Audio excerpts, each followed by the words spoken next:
Hello दोस्तों, जय हिंद।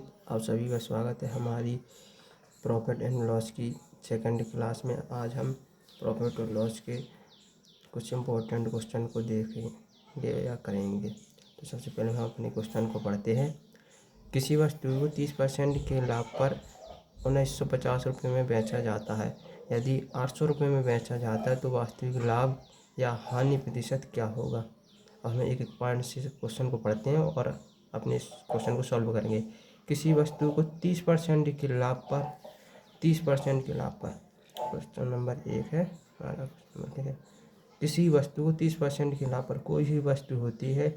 किसी वस्तु को हम क्या जिसका कहते हैं क्रय मूल्य, या शॉर्ट फॉर्म में क्या होता है CP, वो हमेशा कितना होता है 100% होता है। कोई भी वस्तु थी, अगर किसी वस्तु को 30% के लाभ पर, अगर इसी मतलब एक वस्तु है जिसका मान हमेशा 100% होता है, इसको अगर 30% के लाभ पर बेचा जाए तो हम कहेंगे कितना विक्रय मूल्य।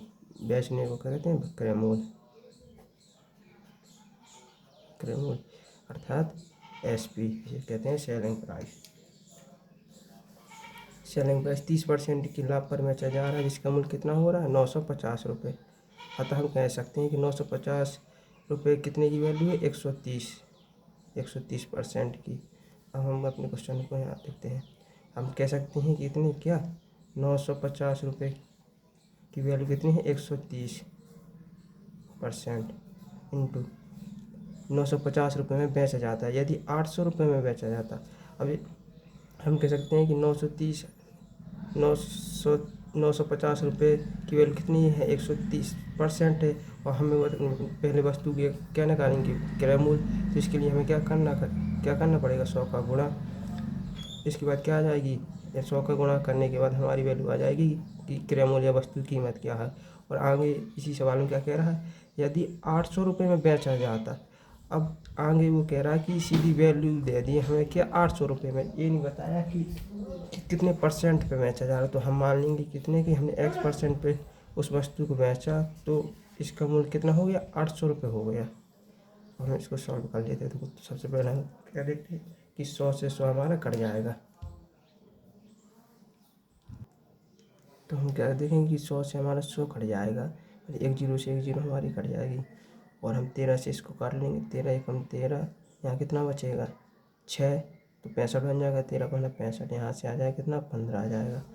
आगे क्वेश्चन में देखते हैं कि 15 गुणे X बराबर कितना 800 रुपये। हम X को यहीं पे रखेंगे, ये गुणा में नीचे बटे में जाएगा, तो 800 बटे 15, 15 से काट लेंगे, 15 चौको 15.5, 15 15 75, 5 बार में जाएगा, बचेगा 5, 15 थी 45 इंटू बचेगा 15 थी 45। तो हम कह सकते हैं कि X बराबर 53.3% आ जाएगी हमारी X की वैल्यू। तो इसमें क्या हो रहा है, अब इसमें निकालने की लाभ हुई या हानि हुई है। तो कोई वस्तु हमेशा कितनी होती है 100% होती है, 100 में 53.3%। ये क्या, अब इससे आ जाएगी क्या हमारी जो लॉस हो रहा हमारा, तो इससे हम घटा लेंगे 100 इंटू 0 कर लेंगे यहाँ पे, तो 53.3। तो हमारे कितना आएगा घटाने पे 7 दशमलव लगाएंगे, 7, ये यहाँ पे कितना बन जाएगा 4 बन जाएगा। तो यहाँ पे आ गया 6 आ जाएगा, यहाँ पे 6 बनेगा तो यहाँ 4, 46.6% की क्या हो रही है हमें हानि हो रही है। ये हमारा क्या होगा आंसर होगा। बिल्कुल सेम इसी तरह हम अपने अगले क्वेश्चन को करते हैं। तो क्वेश्चन नंबर हम डालेंगे दूसरा। इसमें क्या कह रहा है, 20% की हानि पर 1600 रुपये में एक मोबाइल बेचा जाता है।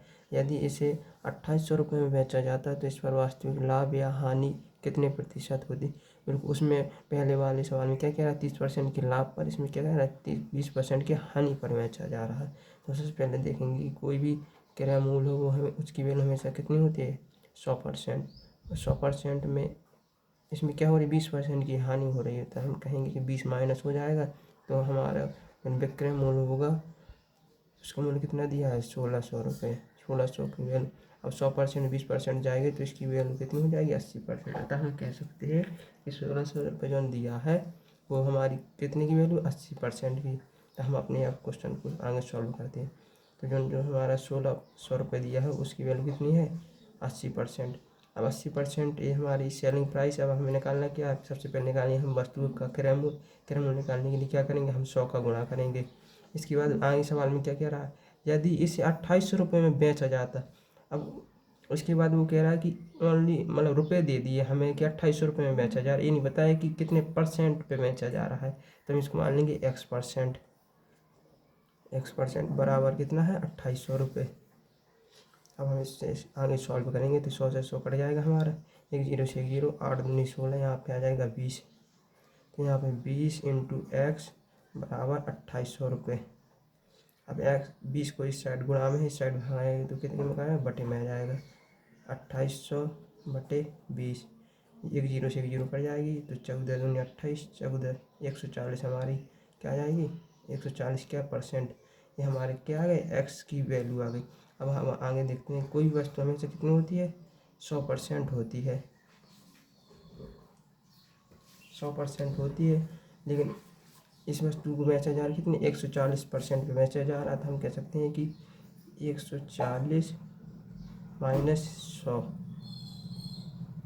बराबर था, हम कह सकते हैं कि हमें कितना 40% का क्या हो रहा है, लाभ हो रहा है। लेकिन हमारा क्या हो जाएगा, आंसर हो जाएगा। सेम इसी तरह हम अपने अगले क्वेश्चन को करते हैं। इसमें क्या कह रहा है, क्वेश्चन नंबर 3। इसमें क्या कह रहा है वो कि 40% की हानि पर 1800 रुपये में एक घड़ी बेची जाती है। यदि इसे 3600 रुपये में बेची जाती तो इस पर वास्तविक लाभ या हानि कितने प्रतिशत होती। बिल्कुल सेम पिछले वाला जैसा है। इसमें क्या 40% की हानि पर बेच रहा है। कोई भी वस्तु CP तो उसकी वैल्यू हमेशा कितनी होती है, 100% होती है। और 100% में इसमें क्या कह रहा है सवाल में, 40% की हानि पर।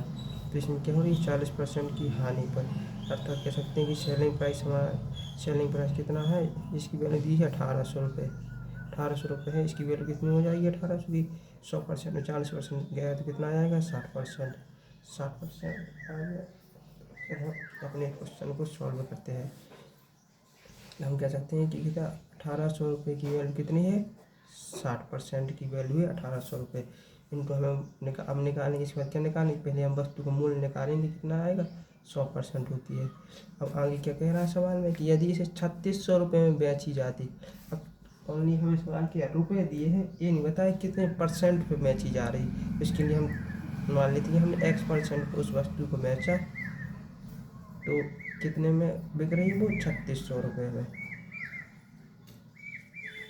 अब हम अपने क्वेश्चन को सॉल्व करते हैं। तो सबसे पहले क्या देखेंगे हम कि 100 से हमारा 100 कट जाएगा, और 1 0 से 0 कट जाएगी, और 6 से 36 18 30 आ जाएगा। तो हम कहेंगे कि क्या, 30 इंटू एक्स बराबर 3600 रुपये। अब एक्स को यहीं रखेंगे, और उसके बाद 3600 एक गुणा में नीचे आएगा, बटे में आ जाएगा 30 से 0, और एक कट जाएगा 12, 120 आएगा यहाँ पे।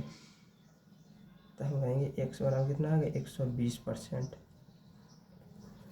और कोई भी वस्तु हमेशा कितनी होती है, 100% होती है, 100% होती है। तो हम आगे देखते हैं कि 120 माइनस 100% ये क्या वस्तु की वैल्यू है। तो इसमें क्या देखते हैं कि इसमें 20% का क्या हो रहा है, लाभ हो रहा है।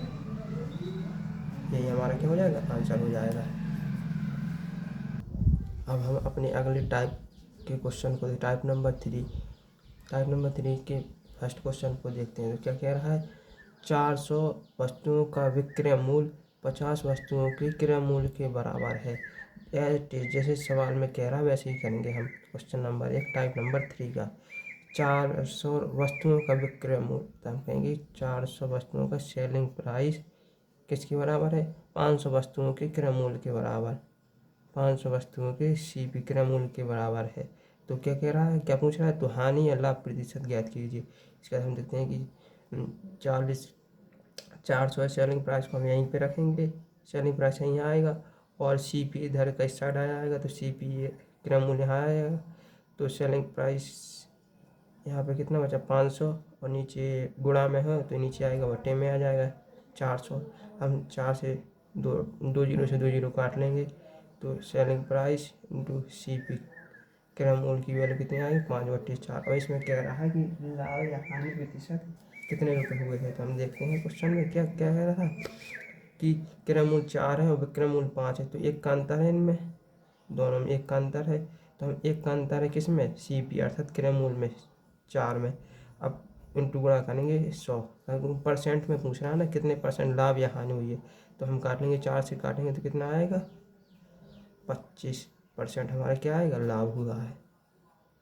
क्योंकि हमारा क्रय मूल्य 4 था और विक्रय मूल्य की वैल्यू कितनी है, 5 है, अर्थात 1 रुपये का 1 रुपये बढ़ा है, इसलिए हमें क्या होगा, 25% का लाभ हुआ है।